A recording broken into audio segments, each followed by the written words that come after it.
മുട്ട് തേയ്മാനം പറഞ്ഞാൽ എന്താണ് സാർ? മുട്ട് തേയ്മാനം അഥവാ സന്ധിവാതം, ഓസ്റ്റിയോ ആർത്രൈറ്റിസ് എന്ന് വെച്ചാൽ ഒരു ഡീജനറേറ്റീവ് ജോയിൻറ്റ് ഡിസീസാണ്. കാലക്രമേണ നമ്മുടെ ശരീരത്തിൽ വരുന്ന മാറ്റങ്ങളിൽ മുട്ടിൽ സംഭവിക്കുന്ന ഒരു മാറ്റം മാത്രമാണത്. അപ്പോൾ രോഗമെന്ന് പറയുകയാണ് ആ ഒരു അവസ്ഥയിലേക്ക് കൊണ്ടുവരികയാണെങ്കിൽ എന്താ സംഭവിക്കുന്നതെന്ന് വെച്ചാൽ മുട്ടിൻ്റെ അകത്ത് നമ്മുടെ കാർട്ടിലേജ് എന്ന് പറയുന്ന ഒരു ലെയർ ഉണ്ട്. അത് ഒരു പ്രായം കഴിയുമ്പോഴോ അല്ലെങ്കിൽ പല പല കാരണം കൊണ്ടോ അത് നശിച്ചു പോവുകയും എല്ലുകൾ തമ്മിൽ ഉരസുകയും അവിടെ ഉണ്ടാകുന്ന ഫ്രിക്ഷൻ കാരണം രോഗിക്ക് ഉണ്ടാകുന്ന വേദന, പിന്നെ അത് ചികിത്സ ഇല്ലാണ്ട് തുടരുകയാണെങ്കിൽ ഉണ്ടാകുന്ന വളവ് അല്ലെങ്കിൽ ഡിഫോമിറ്റി, ഈ ഒരു അവസ്ഥയാണ് ഓസ്റ്റിയോ ആർത്രൈറ്റിസ് അഥവാ സന്ധിവാതം എന്ന് പറയുന്ന ഒരു അസുഖം. ഈ തേയ്മാനം എന്തുകൊണ്ടാണ് മുട്ടിനെ ഏറ്റവും കൂടുതൽ ബാധിക്കുന്നത്? ഈ തേയ്മാനം എന്നുള്ളത് മുട്ടിൽ മാത്രമല്ല പല ജോയിൻറ്റുകളിലും വരും. പക്ഷെ മുട്ടിൽ പ്രധാനമായിട്ടും നമ്മൾ കാണപ്പെടുന്നത് വെച്ചാൽ മുട്ടാണ് നമ്മുടെ ഏറ്റവും ഒരു വെയ്റ്റ് ബെയറിംഗ് ജോയിൻറ്റ്, അതായത് ശരീരഭാരം താങ്ങുന്ന ഒരു പ്രധാനപ്പെട്ട ജോയിൻറ്റ് മുട്ടാണ്. അത് മാത്രമല്ല ഏറ്റവും കൂടുതൽ നമ്മൾ യൂസ് ചെയ്യുന്ന ഒരു ജോയിൻറ്റും കൂടിയാണ് മുട്ട്. ഇതിലൊക്കെ പുറമെ പഴയ പരിക്കുകൾ കാരണം തന്നെ ഈ മുട്ടിൽ തേയ്മാനം ഉണ്ടാവാൻ സാധ്യതയുണ്ട്. പിന്നെയുള്ളത് ഒരുപാട് ശരീരഭാരം കൊണ്ട് താങ്ങുന്ന ഒരു ഏറ്റവും പ്രധാനപ്പെട്ട ജോയിൻ്റ് ആയതുകൊണ്ട് തന്നെ ഒരു ഒബിസിറ്റി അല്ലെങ്കിൽ ഒരുപാട് ശരീരഭാരമുള്ളവർക്കും ഈ മുട്ട് തേയ്മാനം കൂടുതലായിട്ട് കാണപ്പെടുന്നതാണ്. മുട്ട് തേയ്മാനത്തിൻ്റെ പ്രധാന രോഗലക്ഷണങ്ങൾ എന്തൊക്കെയാണ്? ഇതിൻ്റെ പ്രധാന രോഗലക്ഷണം എന്ന് വെച്ചാൽ വേദന തന്നെയാണ്. ഇപ്പോൾ മുട്ടിന് ചുറ്റുമുള്ള വേദന, നടക്കാനുള്ള പ്രയാസം. ഇപ്പം ഇതിൽ സ്റ്റാർട്ടിങ് സ്റ്റേജിലാണെങ്കിൽ സ്റ്റെപ്പ് കയറാനുള്ള ബുദ്ധിമുട്ടുകളാണ് അനുഭവപ്പെടുക. പിന്നെയുള്ളത് മുട്ടിൽ കാണപ്പെടുന്ന വീക്കം അല്ലെങ്കിൽ എഫ്യൂഷൻ എന്ന് പറയുന്ന ഒരു കണ്ടീഷൻ. കാലക്രമേണ ഇതിൽ ചികിത്സ തേടിയിട്ടില്ലെങ്കിൽ മുട്ട് വളഞ്ഞു പോവുക. ഇപ്പോൾ പ്രധാനമായിട്ടും നമ്മുടെ അടുത്ത് ഒരു പേഷ്യൻ്റ് എത്തുമ്പോൾ ഈ വേദനകൾക്കും ഉപരി മുട്ട് വളഞ്ഞ ഒരു അവസ്ഥയിലേക്കൊക്കെ ഉള്ള പേഷ്യൻറ്റുകളാണ് നമുക്ക് കൂടുതലായിട്ട് നമ്മുടെ ഇതിൽ കാണപ്പെടുന്നത്. ഇതിൻ്റെ രോഗനിർണയം എങ്ങനെ ചെയ്യുക? ഇതിൻ്റെ രോഗനിർണയം എന്ന് വെച്ചാൽ പ്രധാനമായിട്ടും നമ്മൾ പേഷ്യൻറ്റിനെ എക്സാമിൻ ചെയ്യണം. ഈ മുട്ടുവേദന എന്ന് പറയണത് വെറും തേയ്മാനം കൊണ്ട് മാത്രമുള്ള വേദന ആവാനുള്ള സാധ്യത മാത്രമല്ല, രോഗിയുടെ പ്രായം, പിന്നെ രോഗിയുടെ ക്ലിയർ ആയിട്ടുള്ളൊരു ഹിസ്റ്ററി എന്ന് വെച്ചാൽ എന്തുകൊണ്ടാണ് എങ്ങനെയാണ് ഈ വേദന തുടങ്ങിയതെന്നുള്ള ഒരു ക്ലിനിക്കൽ എക്സാമിനേഷൻ ആൻഡ് ക്വസ്റ്റ്യനെയർ ചെയ്തതിന് ശേഷം മാത്രമേ നമുക്ക് ഒരു മുട്ട് തേയ്മാനം തന്നെയാണോ എന്ന് നമുക്ക് ഉറപ്പിക്കാൻ കഴിയുള്ളൂ. അതിന് പുറമെ എക്സ്റേ നിർബന്ധമായിട്ടും എടുക്കണം. അപ്പോൾ മുട്ടിൻ്റെ എക്സ്റേ എടുത്താൽ നമുക്ക് ഏകദേശം അതിൽ തേയ്മാനമാണോ അതോ വേറെ എന്തെങ്കിലും കാരണം കൊണ്ടാണോ മുട്ടുവേദന എന്ന് നമുക്ക് നിർണ്ണയിക്കാൻ കഴിയും. അതിൽ തന്നെ പല ഗ്രേഡിങ്ങുകളും ഉണ്ട്. ഒരു ഗ്രേഡ് 1 മുതൽ ഗ്രേഡ് 4 വരെയുള്ള മുട്ട് തേയ്മാനങ്ങൾ നമുക്ക് കാണാൻ കഴിയും. മുട്ടിൽ ഈ തേയ്മാനം അല്ലാണ്ട് തന്നെ വരുന്ന പല ടൈപ്പ് വേദനകളുണ്ട്. മുട്ടിലത്തെ മെനിസ്കസ് എന്ന് പറയുന്ന ഒരു ലെയർ ഉണ്ട്. അപ്പോൾ അതിൽ വരുന്ന ഇഞ്ചുറീസ്, അല്ലെങ്കിൽ സ്പോർട്സ് പേഴ്സൺ ആണെങ്കിൽ ലിഗമെൻ്റ് ഇഞ്ചുറീസ്, ഇതൊക്കെ മുട്ടുവേദന ഉണ്ടാക്കാനുള്ള വേറെ ചില കാരണങ്ങളാവുന്നു.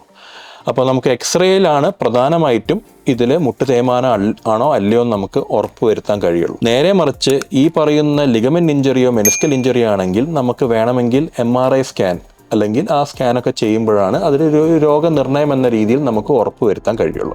ഇതിൻ്റെ ചികിത്സാ മാർഗങ്ങൾ എന്തൊക്കെയാണ്? മുട്ട് തേയ്മാനം നമ്മൾക്ക് ഇതിപ്പം നമ്മൾ ഉറപ്പിക്കുകയാണ്, എന്നുവെച്ചാൽ മുട്ട് തേയ്മാനം തന്നെയാണെന്ന് നമുക്കൊരു രോഗനിർണയം വന്നാൽ പിന്നെയാണ് ചികിത്സാ മാർഗങ്ങൾ. ചികിത്സാ മാർഗങ്ങൾ നമുക്ക് അത് 3ആയിട്ട് നമുക്ക് വിഭജനം ചെയ്യാം. ഒന്ന് കൺസർവേറ്റീവ് മാനേജ്മെൻറ്റ്, ഒന്ന് റീജനറേറ്റീവ് മാനേജ്മെൻറ്റ്, പിന്നെയുള്ളതാണ് സർജിക്കൽ മാനേജ്മെൻറ്റ്.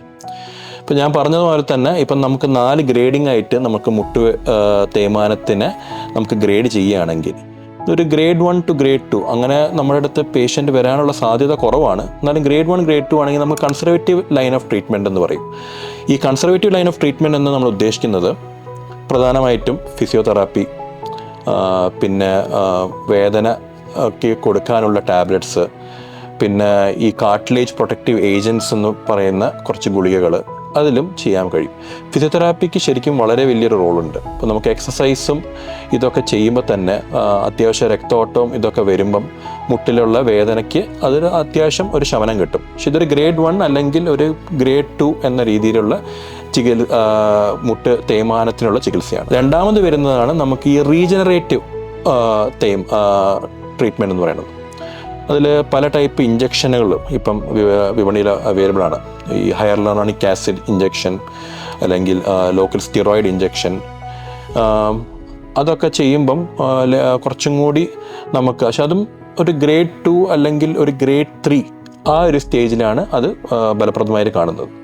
ഇപ്പോൾ പുതിയതായിട്ടുള്ള stem cell therapy, PRP injection, അങ്ങനെ പിന്നെ ഒരു കമ്പൈൻഡ് അല്ലെങ്കിൽ ഇതെല്ലാം കൂടിയുള്ള കമ്പൈൻഡ് ആയിട്ടുള്ള ചില ട്രീറ്റ്മെൻറ്റ് പ്ലാനുകളൊക്കെ ഉണ്ട്.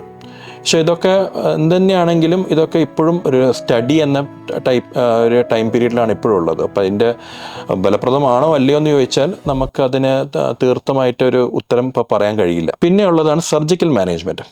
പ്രധാനമായിട്ടും ഇത് നമ്മളൊരു ഗ്രേഡ് 3 കഴിഞ്ഞിട്ട് ഒരു ഗ്രേഡ് 4ലേക്ക് ആവുന്ന ഒരു പേഷ്യൻറ്റിന് നമുക്ക് സജസ്റ്റ് ചെയ്യാൻ പറ്റുന്ന ട്രീറ്റ്മെൻറ്റാണ്.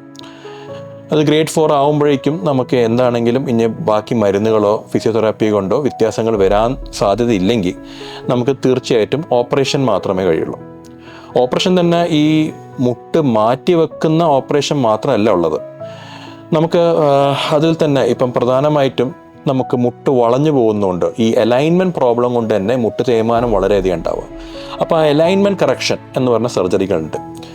HTO അല്ലെങ്കിൽ high tibial osteotomy, distal femoral osteotomy, TCVO എന്ന് പറഞ്ഞ സർജറികൾ. ഇതൊക്കെ നമ്മുടെ മുട്ടിൻ്റെ ഈ വളവ് നിവർത്തുക എന്ന രീതിയിലുള്ള ചികിത്സയാണ്. ആ വളവ് നിവർത്തുമ്പോൾ തന്നെ പ്രധാനമായ ഒരു പരിധിവരെ നമുക്ക് ഈ തേയ്മാനം നമുക്ക് തടയാൻ കഴിയും. ഇതും കഴിഞ്ഞിട്ടാണ് നമ്മൾക്ക് ഈ ഗ്രേഡ് 4 എന്ന് പറയുന്ന ഓസ്റ്റിയോ ആർത്രൈറ്റിസിന്, അതിനാണ് നമ്മൾ ഈ മുട്ട് മാറ്റി വെക്കുന്ന ശസ്ത്രക്രിയ പ്രധാനമായിട്ടും പറയുന്നത്. ചിലർക്ക് സർജറി പറയും, ചിലർക്ക് മരുന്നുകൾ മതി എന്ന് പറയും. എന്തിന്റെ അടിസ്ഥാനം വെച്ചാണ് ഇത് തീരുമാനിക്കുന്നത്? ചിലർക്ക് സർജറി, ചിലർക്ക് മരുന്ന് എന്ന് അല്ല അത് ശരിക്കും പറഞ്ഞാൽ.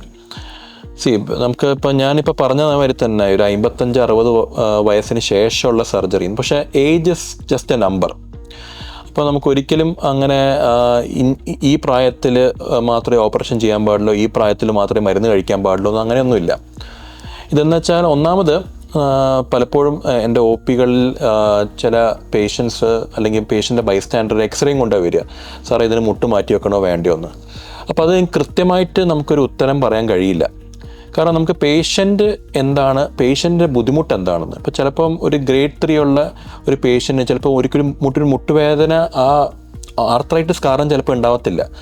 അപ്പോൾ നമ്മൾ പ്രധാനമായിട്ടും പേഷ്യൻറ്റിൻ്റെ വേദന അല്ലെങ്കിൽ പേഷ്യൻറ്റിൻ്റെ സിംറ്റം എന്താണെന്ന് നമുക്ക് മനസ്സിലാക്കുകയും അത് നമ്മൾ ബാക്കിയുള്ള എക്സ്റേകളുമായിട്ട് നമ്മൾ നോക്കിയിട്ട് പിന്നെയാണ് നമ്മൾ പേഷ്യൻറ്റും ഡോക്ടറും തമ്മിൽ ഇരുന്ന് സംസാരിച്ചിട്ടാണ് എന്താണ് what is the best result, എന്ത് ചെയ്താലാണ് കിട്ടുക നമ്മൾ തീരുമാനിക്കുക. പിന്നെ ഇതാണ് ഇനീഷ്യൽ സ്റ്റേജസിൽ പറഞ്ഞ മാതിരി തന്നെ ഇപ്പോൾ ഒരു ഗ്രേഡ് 1 അല്ലെങ്കിൽ ഗ്രേഡ് 2 ആണെങ്കിൽ മരുന്ന് കൊടുത്താൽ തന്നെ, അല്ലെങ്കിൽ അതിൻ്റെ കൂടെ മരുന്ന് മാത്രമല്ല ഫിസിയോതെറാപ്പി എക്സസൈസുകളൊക്കെ ചെയ്യുന്നതുകൊണ്ട് തന്നെ അത്യാവശ്യം വേദനയൊക്കെ മാറി കിട്ടാറുണ്ട്. പക്ഷേ അതൊരു ഗ്രേഡ് 3 ഗ്രേഡ് 4ലേക്ക് വരുമ്പോഴാണ് നമുക്ക് മരുന്ന് മാത്രം പോരാ, അതിൻ്റെ കൂടെ ഇപ്പോൾ ഈ പറഞ്ഞ മാതിരി റീജനറേറ്റീവോ അല്ലെങ്കിൽ സർജിക്കൽ ഓപ്ഷൻസോ നമുക്ക് കൺസിഡർ ചെയ്യേണ്ടി വരും. ചിലർക്ക് ഒരു മുട്ട് മാത്രം ശസ്ത്രക്രിയ ചെയ്യുന്നു, ചിലർക്ക് 2 മുട്ട് ശസ്ത്രക്രിയ ചെയ്യുന്നു. ഇത് എന്തിൻ്റെ അടിസ്ഥാനം വെച്ചാണ് ചെയ്യുന്നത്? അത് നല്ലൊരു ചോദ്യമാണ്. അതിലിപ്പം പ്രധാനമായിട്ടും ഈ മുട്ട് തേയ്മാനം, അത് പ്രായം കൊണ്ട് വരുന്നൊരു മുട്ട് തേയ്മാനാണെങ്കിൽ അത് ഒരു മുട്ടിൽ മാത്രമല്ല 2 മുട്ടും ഒരേപോലെ എഫക്റ്റ് ചെയ്യുന്ന ഒരു അസുഖമാണ്. പോസ്റ്റ് ട്രോമാറ്റിക് അഥവാ എന്തെങ്കിലും മുന്നേ പരിക്ക് പറ്റിയ ഒരു മുട്ടിലാണ് യൂഷ്വലി ഒരു വശത്തെ മുട്ട് മാത്രം എഫക്റ്റ് ആവുന്നത്. അപ്പോൾ അതിൽ നമ്മൾ ഒരു മുട്ട് മാത്രമേ നമ്മൾ കോൺസെൻട്രേറ്റ് ചെയ്യാം, ഒരു മുട്ട് മാത്രമാണ് നമ്മൾ ഓപ്പറേഷൻ ചെയ്യുകയും ചെയ്യാം. ഈ 2 മുട്ടും വേദനയുള്ളപ്പം പ്രിഫറബിളി ഞാൻ ഒരിക്കലും 2 മുട്ട് ഒരുമിച്ച് മാറ്റി വെക്കാൻ എല്ലാ പേഷ്യൻറ്റും റെക്കമെൻഡ് ചെയ്യില്ല. അത് നമുക്ക് പേഷ്യൻ്റ് സെലക്ഷൻ എപ്പോഴും വളരെ ഇമ്പോർട്ടൻ്റ് ആണ്. ഇപ്പോൾ 2 മുട്ട് ഒരുമിച്ച് മാറ്റി വെച്ചാൽ തന്നെ അതിൻ്റെ അഡ്വാൻറ്റേജസ് ഉണ്ട്, ഡിസഡ്വാൻറ്റേജസ് ഉണ്ട്. അഡ്വാൻറ്റേജസ് എന്ന് വെച്ചാൽ ഒരൊറ്റ ഹോസ്പിറ്റൽ സ്റ്റേയിൽ തന്നെ ഈ ഓപ്പറേഷൻ നമുക്ക് ചെയ്യാൻ കഴിയും. ഒരൊറ്റ മേജർ അനസ്തീഷ്യ മാത്രം മതി. റീഹാബിലിറ്റേഷൻ, ഇപ്പോൾ ഈ അലൈൻമെൻറ്റ് പ്രശ്നം കൊണ്ടാണ് ഈ മുട്ട് തേയ്മാനം എന്ന് ഞാൻ മുന്നേ പറഞ്ഞല്ലോ.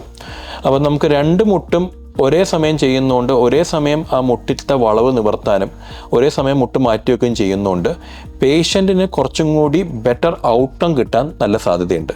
പക്ഷേ പ്രധാനമായിട്ടും പേഷ്യൻറ്റിൻ്റെ നല്ല മോട്ടിവേറ്റഡ് പേഷ്യൻ്റ് ആവണം, വേറെ കാര്യമായിട്ടുള്ള അസുഖങ്ങളൊന്നും പാടില്ല, പിന്നെയുള്ളത് പേഷ്യൻ്റ് ഫിസിയോതെറാപ്പി നല്ല രീതിയിൽ ചെയ്യുമെന്ന് ഉറപ്പുണ്ടെങ്കിൽ മാത്രം അങ്ങനത്തെ ഒരു സപ്പോർട്ട് സിസ്റ്റം കൂടി ഉറപ്പുള്ള പേഷ്യൻസിന് മാത്രമേ ഞാൻ 2 മുട്ട് ഒരുമിച്ച് മാറ്റി വെക്കാൻ പറയുള്ളൂ. പിന്നെ ഇതിൻ്റെ റിസ്കുകളുണ്ട്, തീർച്ചയായിട്ടും ഉണ്ട്. ഇപ്പം 2 മുട്ട് മാറ്റി വെക്കുമ്പോൾ അത്രത്തോളം നമുക്ക് ബ്ലഡ് ലോസ് ഉണ്ടാവാൻ സാധ്യതയുണ്ട്. ഡീപ്പ് വീനസ് ത്രോംബോസിസ് DVT അതിൻ്റെയൊക്കെ റിസ്കുകൾ കൂടുന്നുണ്ട്. അതുകൊണ്ട് തന്നെ റൊട്ടീൻലി നമ്മൾ ചെയ്യില്ലെങ്കിലും ചില പേഷ്യൻസിന്, സെലക്റ്റീവ് ആയിട്ടുള്ള പേഷ്യൻസിന് നമുക്കിത് ചെയ്തു കൊടുത്താൽ അതിൻ്റേതായ റിസൾട്ട് നമുക്ക് കണ്ടിട്ടുമുണ്ട്. നമ്മൾ റെക്കമെൻഡ് ചെയ്യാറുമുണ്ട്.